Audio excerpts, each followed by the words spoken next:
আসানসোলের রবীন্দ্র ভবনে শিশু চলচ্চিত্র উৎসব শুরু হবে আগামীকাল থেকে, কিন্তু চলচ্চিত্র উৎসবের আমন্ত্রণপত্রে দুজন মন্ত্রী, সাংসদ, জেলা সভাধিপতি, সাংসদ, জেলা শাসক নাম থাকলেও উল্লেখযোগ্যভাবে আসানসোল পৌর নিগমের মেয়র ও চেয়ারম্যানের নাম না থাকতে বিরোধী দলের কংগ্রেস শিবিরের রাজ্য সম্পাদক প্রসেনজিৎ পৈতুন্ডি কটাক্ষ করে জানান, তৃণমূল কংগ্রেসের সরকারি অনুষ্ঠানে আমন্ত্রণপত্রে আসানসোল পৌর নিগমের মেয়র ও চেয়ারম্যানের নাম ছাপানো হয়নি।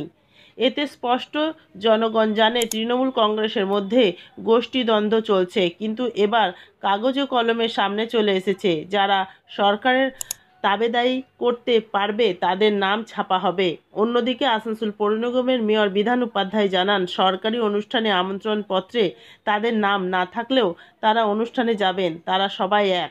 বিরোধী দলের কর্মীরা তাদের নিজেদের ঘর সামলাক। Green Asansol, clean Asansol. জানি মানে এখন পর্যন্ত কোনো খবর জানি না, বলতে পারছি না। সরকারের পক্ষ থেকে একটা নিমন্ত্রণের কার্ড দেওয়া হয়েছে এবং উদ্বোধনের কার্ড দেওয়া হয়েছে, সেখানে আপনারও নাম নেই, চেয়ারম্যানেরও নাম নেই, কর্পোরেশনের নামই নেই। এটা নিয়ে কিছু বলার নেই আমাদের। এটা তো সরকারি প্রোগ্রাম আছে, নাম থাকুক আর না থাকুক আমাদের যেতে, আমরা যাবই।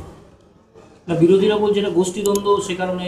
না, বিরোধীরা কে কি বললো জানি না। আমরা সবাই, আমরা যারাই আছি, আমি মেয়র হই, চেয়ারম্যান হই, অন্য নেতা নেত্রী যারাই আছে, সবাই আমরা একসাথে আছি, কোনো গ্রুপবাজির ব্যাপার নেই।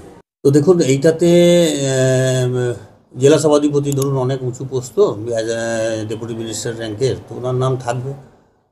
ওনারা অনেক বেশি কর্মঠ। এতে কি আপনার কোনো রাজনীতির রং দেখছেন কি? না, রাজনীতির কোনো ব্যাপার নেই এতে রাজনীতির কোনো ব্যাপার নেই। আমাদেরই সরকার উৎসব করছে, ফিল্ম ফেস্টিভ্যাল। এটা আমাদের সরকারের কোনো ব্যাপার নেই, রাজনীতির কোনো বন্ধ নেই। সেখানে কি আপনারা যাবেন? সরকারি অনুষ্ঠান হচ্ছে, সেখানে যদি আসানসোলের মহানাগরিকের, এটা তো প্রথম নয়।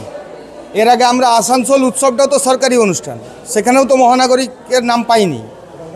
তো এটা এই সরকার আসার পর, পরিবর্তনের পর থেকে দেখেছি, কোথাও বিরোধী জনপ্রতিনিধিরা থাকলে, যেখানেই হোক, কোনো উদ্বোধন হোক, কোনো অনুষ্ঠান হোক, সরকারি অনুষ্ঠান, সেখানে বিরোধী জনপ্রতিনিধি হলে তার নাম থাকে না।